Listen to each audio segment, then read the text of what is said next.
Pun Anda berada, puji syukur Alhamdulillah senantiasa kita panjatkan kehadirat ilahi Rabbi Allah Subhanahu Wa Taala atas genap karunia nikmat dan juga rahmatnya untuk kita semua di perjumpaan awal aktivitas pagi hari ini. Kita jumpa kembali di program unggulan Fajar Hidayah dan Alhamdulillah sudah hadir Ustadz Dr. Insinyur Didi Djoko Susilo STMT IPM yang nanti akan melanjutkan pelajaran sekaligus memberikan pencerahan untuk kita semua di kesempatan pagi ini. Assalamualaikum warahmatullahi wabarakatuh, Ustaz. Waalaikumsalam warahmatullahi wabarakatuh. Kabar baik dan sehat pagi ini, Ustaz? Alhamdulillah baik. Alhamdulillah baik. Baik. Alhamdulillah, terima kasih baik, Ustaz. Dan pemirsa nanti bisa bergabung bersama kami di line telepon 02716793.000, SMS dan juga di WA kami di 08112553.000. Segera kita simak pelajaran kita pagi ini. Silakan, Ustaz. Baik. Bismillahirrahmanirrahim.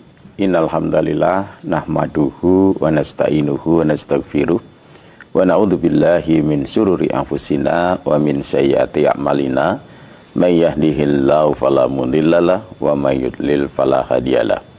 Asyhadu an la ilaha illallah wahdahu la syarikalah wa asyhadu anna Muhammadan abduhu wa rasuluh. Allahumma salli wa sallim wa barik ala Muhammad wa ala alihi wa sahbihi ajma'in. Amma ba'd. Para pemirsa MTA TV, pendengar Persada FM, kaum muslimin, muslimat, rahimakumullah. Alhamdulillah, puji syukur, mari terus menerus kita panjatkan kehadirat Allah Subhanahu wa Ta'ala atas curahan nikmat yang Allah senantiasa karuniakan kepada kita, terkhusus tentu nikmat hidayah keimanan, di mana dalam kehidupan kita yang sekali ini di dunia, Allah tetapkan nikmat iman, keyakinan kepada Allah Subhanahu wa Ta'ala. Menjadikan Allah Subhanahu wa Ta'ala sebagai Rabb kita, Tuhan kita, sebagai ilah kita, sesembahan kita. Yang kemudian mendorong kita untuk senantiasa berbuat, senantiasa beramal pada jalan-jalan yang diperintahkan oleh Allah Subhanahu wa Ta'ala. Kita berdoa, kita memohon kepada Allah Subhanahu wa Ta'ala agar nikmat tersebut senantiasa ditetapkan kepada kita sampai saat kita kembali kepada Allah Subhanahu wa Ta'ala. Sebagaimana yang Allah Subhanahu wa Ta'ala senantiasa pesankan kepada hamba-hamba yang beriman ini, gitu. Dalam firman-Nya, a'udzubillahi minasyaitonirrajim, wala tamutunna illa wa antum muslimun. Dan janganlah kamu mati melainkan dalam keadaan beriman, dalam keadaan berserah diri kepada Allah Subhanahu wa Ta'ala. Ini penting sekali untuk kita perhatikan, ya, ketika Allah memesankan, ya, kepada hambanya untuk senantiasa bertakwa, senantiasa menjaga keimanannya, begitu. Karena dalam perjalanan kehidupan kita tentu sama-sama kita pahami pasti di sana ada ujian yang sudah memang Allah tetapkan bagi hambanya, gitu. Allah juga sudah memberitahukan kepada kita bersama ini, ya, dalam satu ayatnya, hasiban nas ayyutraku ayyakulu amanna wa hum la yuftanun, gitu. Apakah manusia mengira bahwa mereka dibiarkan saja menyatakan kami beriman, gitu kan? Di dalam proses kehidupannya ketika kemudian kita ini pengen digolongkan oleh Allah Subhanahu wa Ta'ala sebagai hambanya yang beriman, gitu, maka nanti wahum la yuftanun, mereka belum menghadapi ujian-ujian, belum menghadapi tantangan-tantangan, ya, belum terujilah imannya sampai ketika kembali kepada Allah masih tetap berpegang teguh kepada keimanan kepada Allah Subhanahu wa Ta'ala. Nah, maka tentu kemudian kita harus berikhtiar terus-menerus, berupaya terus-menerus agar iman itu kokoh pada diri kita, agar kita tetap menjadi pribadi-pribadi yang beriman, yang bertakwa, yang dicintai oleh Allah Subhanahu wa Ta'ala, gitu.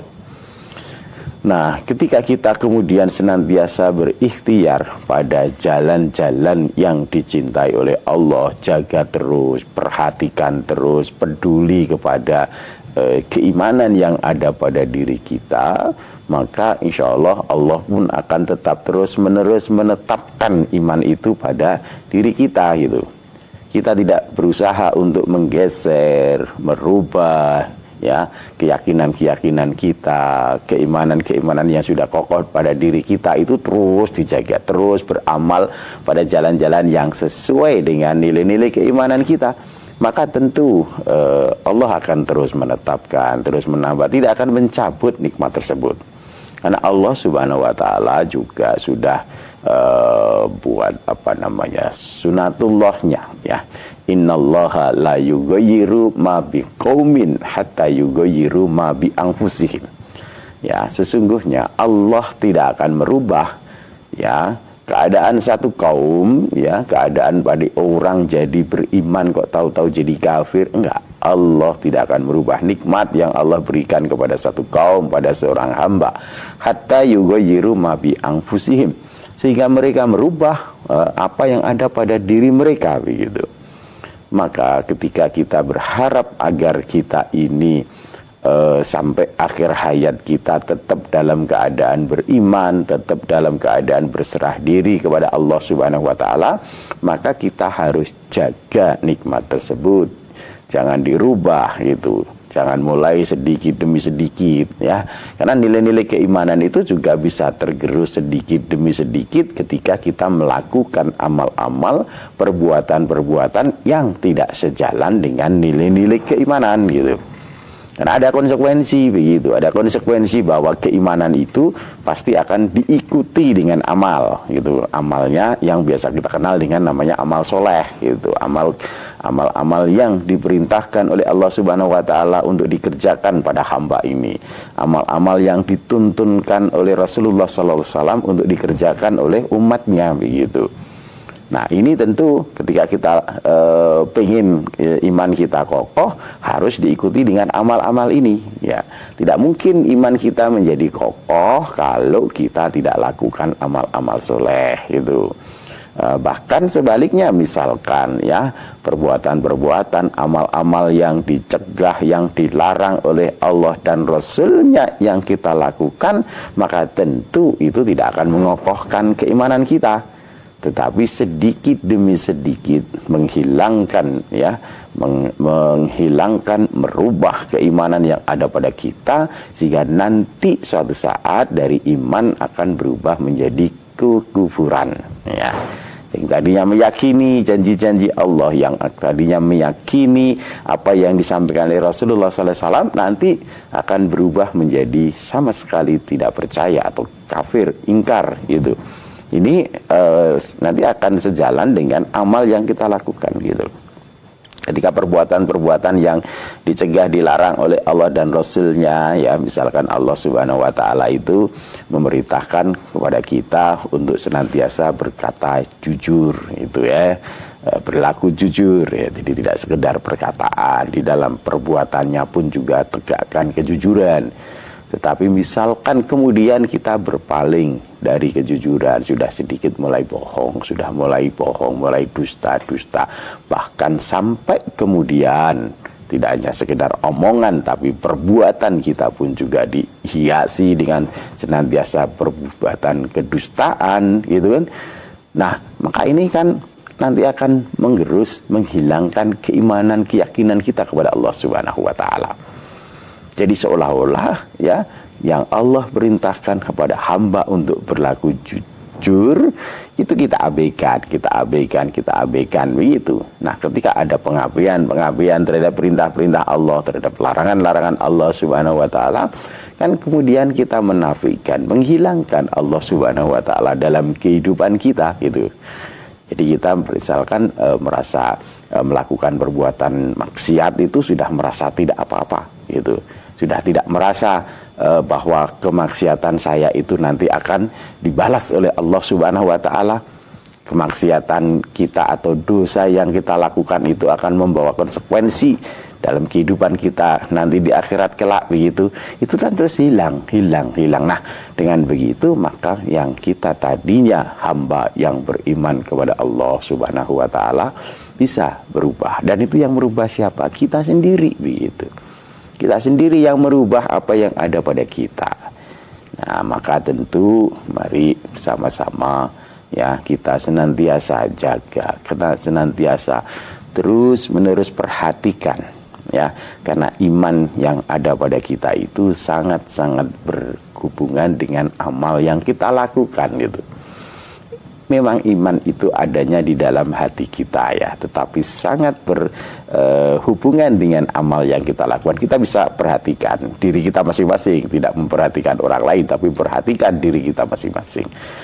Amal yang kita lakukan ketika iman kita itu kokoh, insya Allah pasti di sana isinya adalah amal-amal soleh, amal-amal kebaikan, amal-amal ketaatan kepada Allah Subhanahu wa Ta'ala.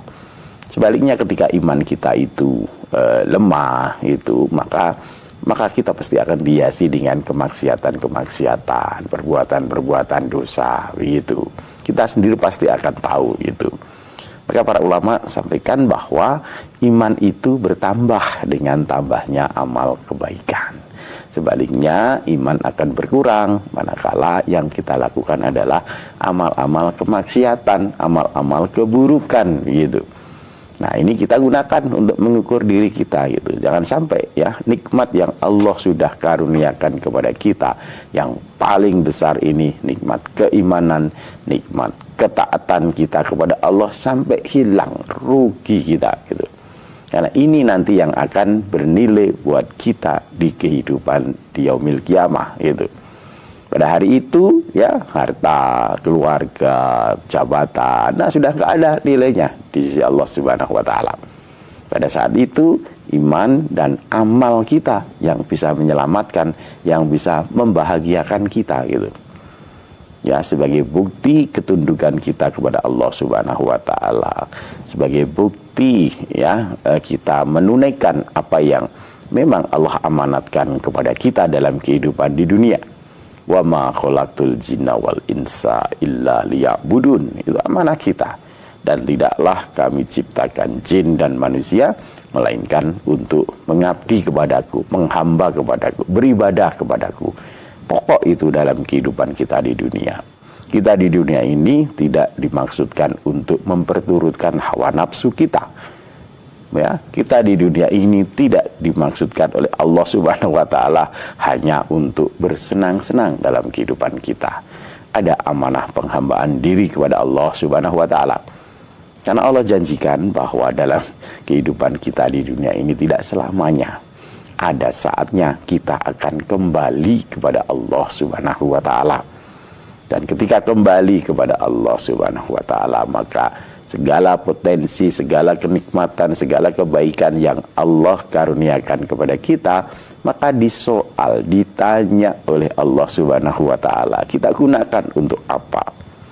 Apakah segala nikmat, segala kebaikan, segala potensi yang Allah berikan kepada kita betul-betul kita gunakan untuk melaksanakan tadi, amanah tadi, mengabdi, menghamba, beribadah kepada Allah Subhanahu wa Ta'ala? Ya, atau sebaliknya, kan begitu.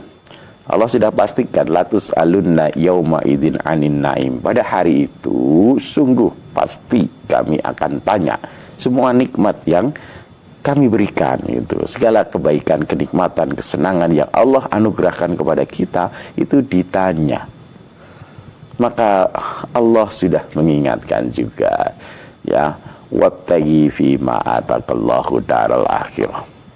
Gunakan, carilah ya pada apa Allah anugerahkan kepadamu, segala nikmat yang Allah anugerahkan kepada kita, darul akhirah, untuk nasib kita, untuk kebahagiaan kita di negeri akhirat gitu. Maka ini semuanya berhubungan begitu ketika kita membaca ayat-ayat Allah tersebut gitu.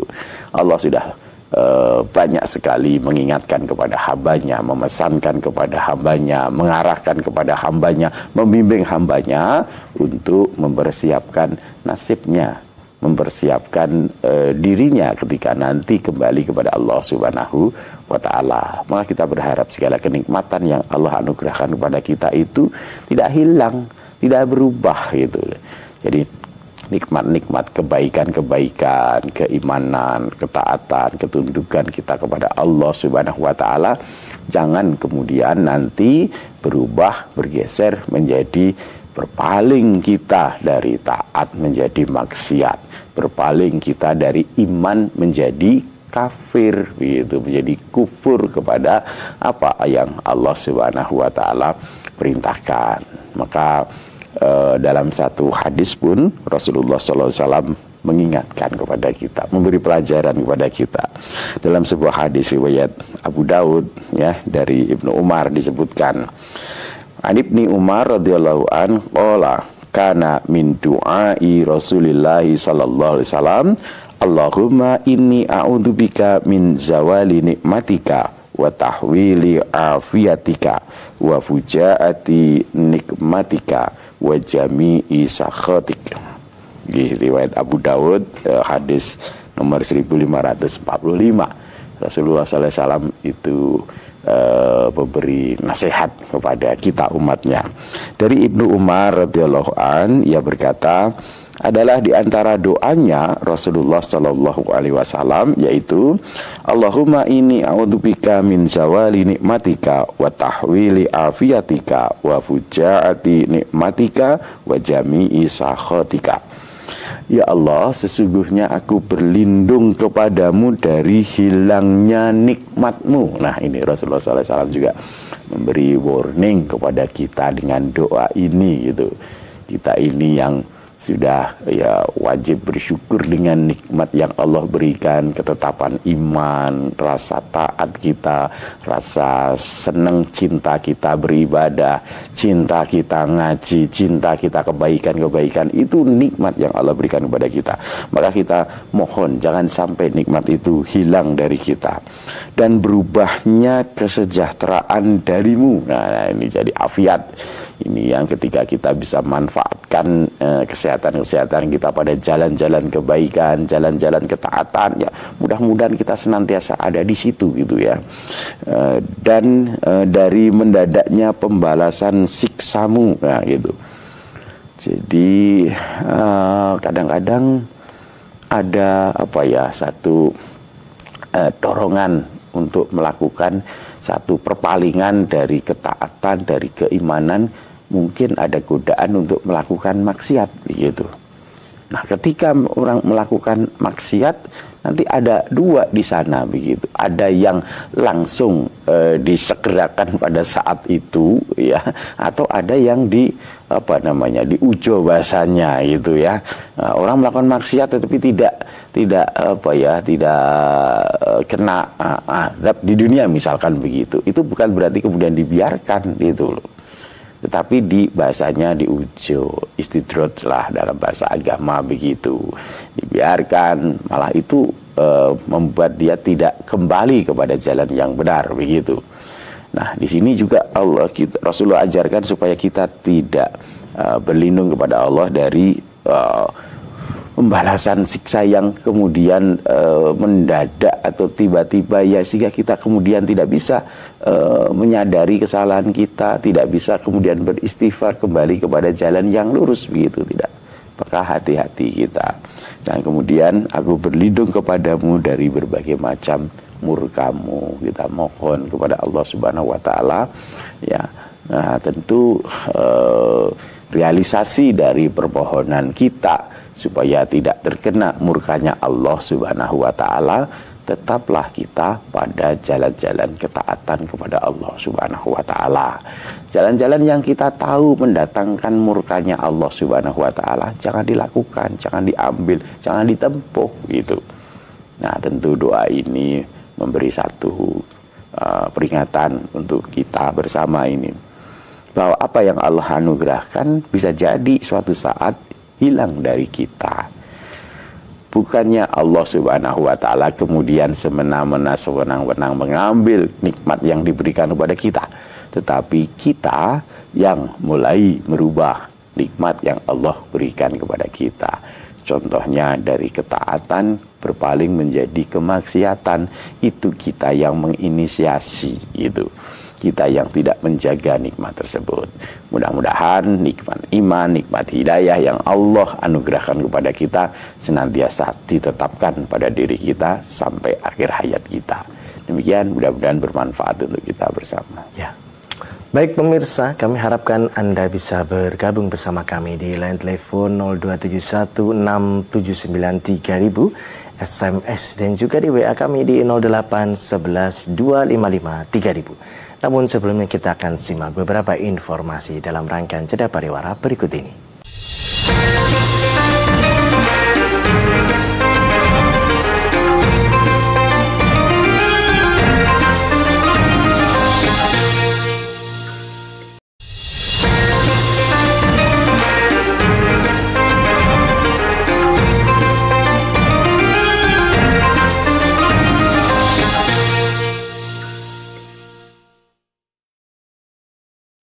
Baik saudaraku pemirsa channel terpilih MTA TV dimanapun Anda berada, terima kasih Anda masih setia bersama kami khususnya di program unggulan Fajar Hidayah pagi ini. Kesempatan bertanya yang pertama kami persilahkan di line telepon 02716793000. Halo, Assalamualaikum. Halo, Assalamualaikum. Waalaikumsalam warahmatullahi wabarakatuh, Pak Ustaz. Ya, dengan siapa di mana Ibu?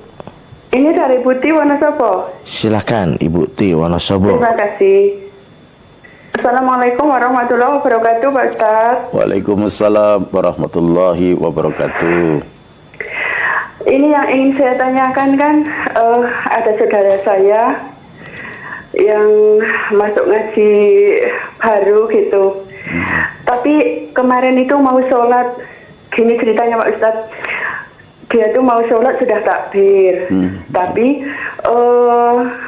ya bahasa saya itu ingat kalau dia taruh uangnya di mana gitu. Jadi setelah takbir itu dia memutuskan sholat, lalu dia wudhu lagi meneruskan sholat. Itu yang dia lakukan itu bagaimana Pak Ustaz? Nyalain aturan atau bagaimana? Ya karena dia baru. Terima kasih. Wassalamualaikum warahmatullahi wabarakatuh. Waalaikumsalam warahmatullahi wabarakatuh. Ibu, jadi husnudon kita karena ketidaktahuannya dari saudara ibu tadi begitu ya. Jadi ketika kita sholat itu ya tentu tidak boleh dibatalkan ya, karena kita ingat tadi apa itu, ingat uangnya di mana begitu ya, tidak gitu. Jadi memang ketika kita itu sudah berniat sholat, memang kita adakan saat itu kita ini bertemu dengan Allah Subhanahu wa Ta'ala, maka tidak boleh dibatalkan. Hal-hal yang mengganggu konsentrasi kita di dalam sholat pun juga di sana di Rasulullah SAW ingatkan gitu, karena kita sedang berkalam ya, berkata-kata dengan Allah Subhanahu wa Ta'ala gitu. Tapi kalau tadi yang sudah berlalu, saya kira karena ketidaktahuan dari saudara ibu tadi, maka di lain waktu ketika kita sudah sholat, betul-betul kita khusyuk, konsentrasi menghadap Allah Subhanahu wa Ta'ala. Perhatikan gerakannya, perhatikan bacaannya, termasuk pikirannya, begitu. Kalau bisa tentu sebagaimana yang Rasulullah SAW ajarkan kepada kita, berlaku ihsan. Ihsan itu anta budallah ka'annaka tarahu fa illam takun tarahu fa innahu yaraka. Jadi engkau beribadah kepada Allah, misalkan ketika kita sholat itu ka'annaka tarahu, seolah-olah engkau melihat Allah itu. Seolah-olah di hadapan kita itu Rabb kita, Tuhan kita, maka kan serius, sungguh-sungguh begitu. Coba kita bayangkan kalau kita itu sedang bertemu, sedang berjumpa menghadap pimpinan kita, atasan kita, tentu kan kita perhatikan begitu.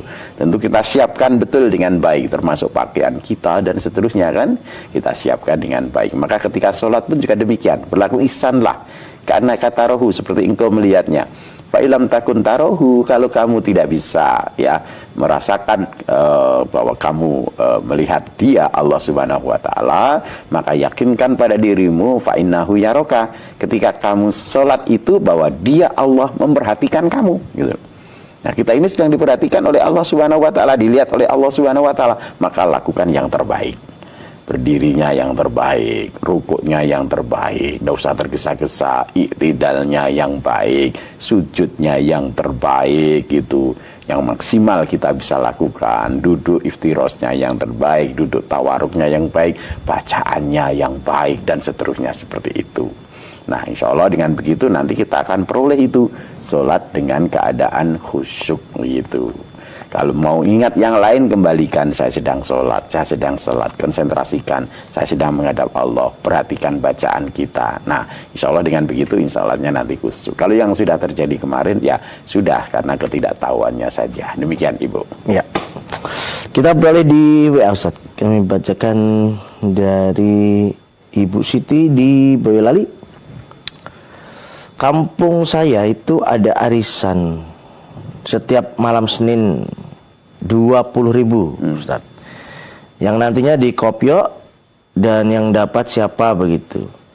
Ada potongan 20.000 untuk membantu anggota yang sakit, yang meninggal, dan juga konsumsi untuk tutupan arisan untuk anggota. Ada yang bilang yang demikian itu haram Ustaz. Haramnya di mana Ustaz? Mohon petunjuk. Nah, ya haramnya tanya kepada yang ngasih tahu tadi kan ya. Ada yang bilang ini haram ya, tanyanya kepada yang kok haram ya di mana? Karena itu dijelaskan ya. Kalau ditanya dalilnya arisan ya tentu tidak ada gitu kan. Karena zaman Nabi SAW tidak ada arisan kan seperti itu. Nah, itu urusan keduniaan, urusan dunia, urusan muamalah. Urusan dunia itu pokoknya boleh kecuali ada larangannya. Nah, kalau ada larangannya berarti tidak boleh begitu. Karena ditanya kepada yang bilang tidak boleh tadi begitu ya. Jadi kalau urusan ibadah kita tanya dalilnya, tuntunannya mana gitu. Karena asal ibadah itu kan haram dilakukan kecuali ada perintah itu.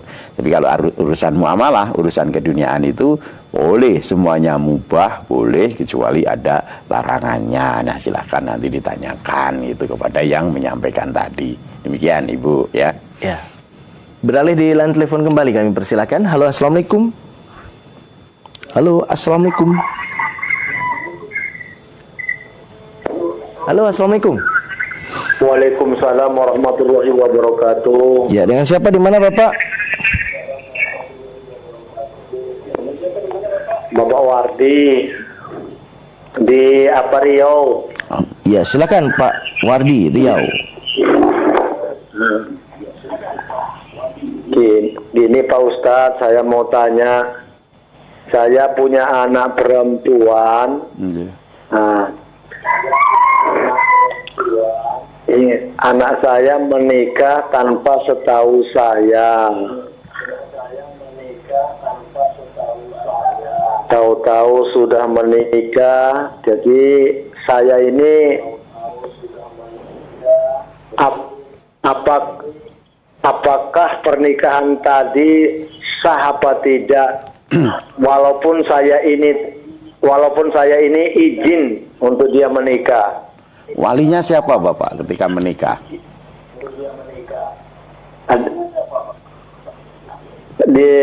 Orang dia nikah di luar daripada provinsi Pak Ustadz.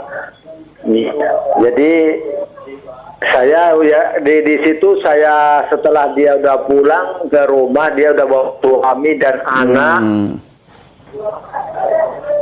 Dan saya bertanya, apakah kalian sudah menikah? Udah. Melalui siapa? Dan rupanya melalui surat nikahnya itu ada melalui Pak Kua. Pak.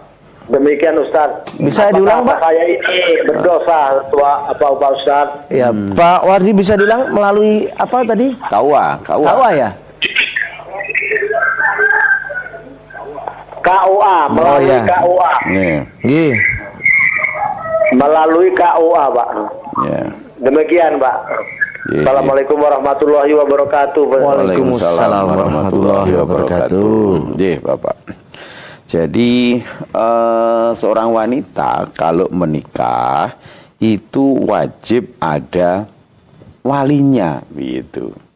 Nah, wali itu yang pertama adalah wali nasab gitu. Wali nasab itu siapa? Ya bapaknya yang paling berhak begitu. Ya. Jadi kalau tadi putri bapak itu menikah sementara bapak masih hidup, kemudian walinya digantikan yang lain, tentu tidak sah pernikahannya itu gitu loh. Jadi sudah disampaikan, tahu-tahu sudah pulang, sudah bawa suami, sudah bawa anak. Lah dulu pas nikah walinya siapa begitu. Ya.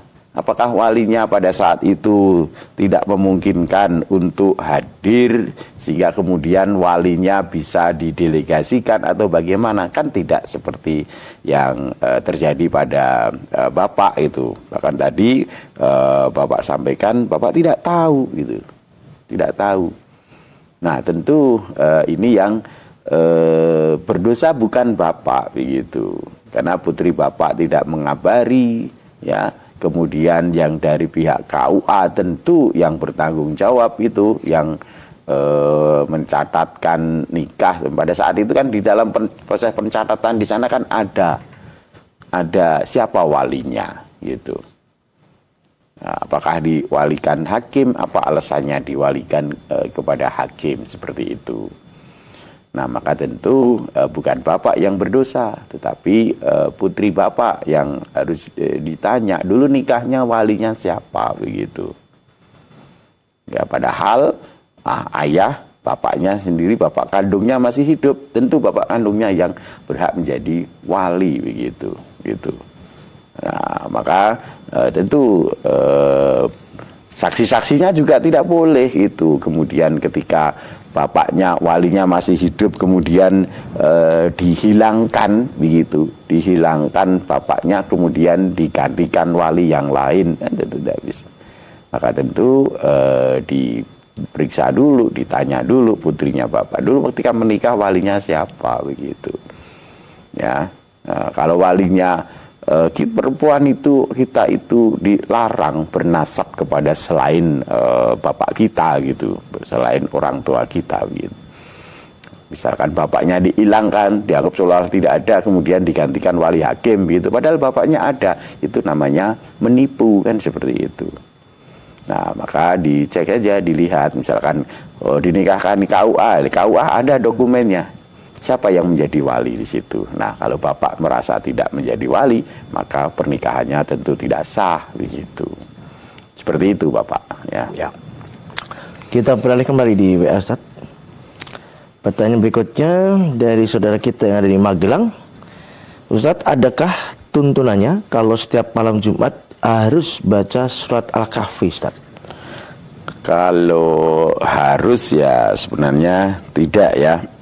Jadi kaitannya dengan membaca surat Al-Kahfi itu memang ada pada hari Jumat itu ya, ada beberapa hadis ya, misalkan ini. Nah, jadi tentang membaca surat Al-Kahfi pada hari Jumat itu ya, yang pertama ada hadis riwayat begini. An Abi Sa'idil Khudri radhiyallahu an anna Nabiyya sallallahu alaihi wasallam qala inna man qara'a suratal kahfi yaumal jum'ah adha'a lahu minan nuri ma bainal jum'atain. Dari Abu Sa'id Al-Khudri bahwasanya Nabi sallallahu alaihi wasallam bersabda, sesungguhnya barang siapa yang membaca surat Al-Kahfi pada hari Jumat, Allah akan meneranginya dengan cahaya antara dua Jumat. Hadis riwayat Hakim.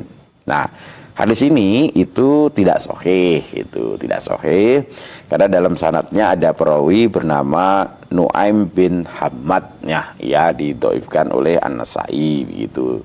Jadi yang membaca surat Al-Kahfi pada hari Jumat kemudian nanti akan diterangi, itu hadisnya dhaif. Kemudian ada hadis lain lagi, An Abi Sa'idil Khudri qala man qara'a suratal kahfi lailatal jum'ah gitu. Barang siapa membaca surat Al-Kahfi pada malam Jumat, lailatal jum'ah, adha'a lahu minan nuri fima bainahu wa bainal baitil atiq. Maka dia Allah akan meneranginya dengan cahaya antara dia dengan Baitul Atiq atau Ka'bah. Ini hadis riwayat Darimi. Hadis ini yang hasan ya.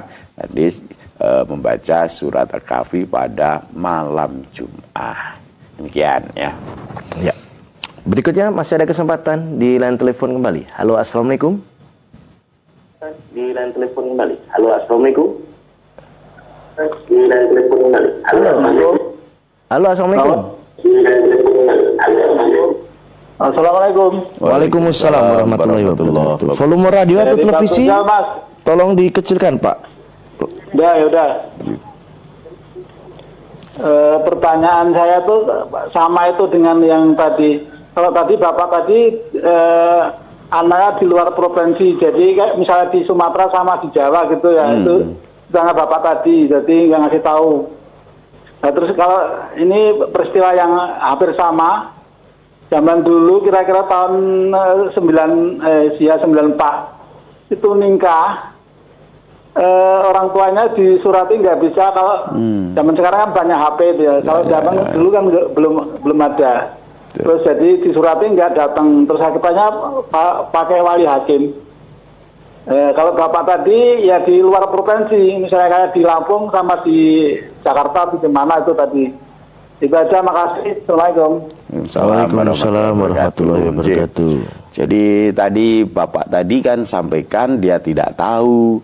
Kemudian datang anaknya sudah menikah, bahwa laki-laki sudah punya anak begitu. Maka kan di dalam nikah, di dalam syariat agama kita itu wali itu hukumnya wajib begitu, ada. Maka siapa walinya? Nah, ditanya begitu gitu. Kalau bapaknya masih, maka tentu yang berhak menjadi wali adalah bapaknya, wali nasab ini begitu. Gak boleh diwalikan dengan yang lain gitu ya. Gak boleh digantikan kalau bapaknya ada, gak boleh dihilangkan begitu nasabnya. Kecuali ada hal-hal tertentu ya. Misalkan walinya bukan orang Islam ya, wali nasabnya bukan orang Islam, nah, maka tentu kemudian boleh digantikan dengan wali hakim ya gitu. Misalkan ini dalam hadis riwayat Khomsah disebutkan an Abi Musa radhiyallahu anin Nabi sallallahu alaihi wasallam qala la nikaha illa biwaliyin itu. Jadi dari Abu Musa radhiyallahu dari Nabi sallallahu alaihi wasallam beliau bersabda, tidak ada nikah melainkan dengan adanya wali gitu. Jadi kalau nikahnya tanpa wali ya tentu nikahnya tidak sah begitu gitu. Nah, misalkan perempuan kan wali itu untuk perempuan yang menikahkan itu kan yang berhak itu kan walinya itu. Petugas KUA itu kan tugasnya mencatat bukan menikahkan. Petugas KUA akan menikahkan ketika ada mandat dari walinya kan seperti itu. Biasanya kalau mau menikah maka petugas KUA atau dulu namanya apa saya lupa namanya ya, itu akan menanyakan kepada bapak kandungnya apakah mau dinikahkan sendiri atau diwakilkan, diwakilkan. Kalau nikah sendiri, bapaknya nanti yang akan menikahkan, saya nikahkan kamu dan seterusnya itu. Tapi kalau diwakilkan maka ada ikrar tadi, bapak minta untuk menikahkan anak saya, wakilan seperti itu gitu. Kalau tadi yang disampaikan pertanyaan bapak yang pertama tadi, tahu-tahu pulang anaknya sudah membawa suami, ya. Maka kan ditanya dulu nikahnya itu walinya siapa begitu. Kalau kemudian nikah tanpa sepengetahuan wali ya tidak boleh ya, tidak sah begitu, seperti itu. Kalau zaman dulu ya tentu surat-suratan dan seterusnya, komunikasi tentulah. Nikah itu kan kita tidak hanya menghubungkan apa namanya saya dengan misalkan istri saya, tidak kan begitu. Nikah itu misalkan saya laki-laki dengan suami, saya akan apa namanya meminta itu ya anaknya orang yang sudah dipelihara mulai kecil sampai dewasa untuk nanti jadi istri saya jadi menantunya begitu. Dalam menantu di sana ada hubungan-hubungan juga yang harus ditunaikan seperti itu gitu. Maka tentu syariat agama kita mewajibkan nikah harus ada wali begitu ya. Di dalam hadis riwayat Khomsah yang lain disebutkan dari Sulaiman bin Musa, dari Zuhri, dari Urwah, dari Aisyah, sesungguhnya Nabi SAW bersabda, siapa saja wanita yang menikah tanpa izin walinya, maka nikahnya batal, maka nikahnya batal, maka nikahnya batal gitu ya. Jadi kalau nikah tanpa izin wali, maka nikahnya batal. Kemudian jika suaminya telah mencampurinya, maka bagi wanita itu berhak memperoleh mahar, sebab apa yang telah ia anggap halal dari mencampurinya. Kemudian jika mereka wali-walinya berselisih, maka penguasa hakimlah nanti yang menjadi walinya. Begitu. Jadi ada tuntunan, ada aturan di dalam agama kita gitu. Di hadis lain lagi dari Aisyah bahwasanya Nabi SAW bersabda, tidak ada nikah melainkan dengan adanya wali. Dan siapa saja wanita yang nikah tanpa wali, maka nikahnya batal. Ya. Jadi kalau masih ada walinya, masih ada bapaknya para wanita, ya nikahnya wajib pakai wali gitu. Ya. Kecuali kalau tidak punya wali gitu. Nah, maka penguasa atau hakimlah yang menjadi walinya wanita tersebut. Seperti itu. Ya, jadi para wanita, Allah Subhanahu wa taala sudah membuat ya aturan agar menyelamatkan kita gitu loh, menyelamatkan kehidupan kita begitu. Ya, ketika ada wali pun akan melihat calon suaminya itu seperti apa gitu loh.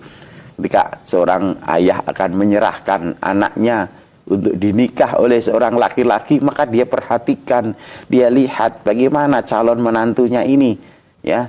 Kalau menurut tuntunan agama kita melihatnya kan tidak sekedar melihat pekerjaannya apa, hartanya berapa, tetapi akan dia lihat agamanya bagaimana. Bisa nggak nanti membimbing anak saya untuk taat kepada Allah Subhanahu wa taala begitu. Maka ini penting untuk diperhatikan, harus ada wali ya ketika menikah itu. Seperti itu Bapak ya. Ya.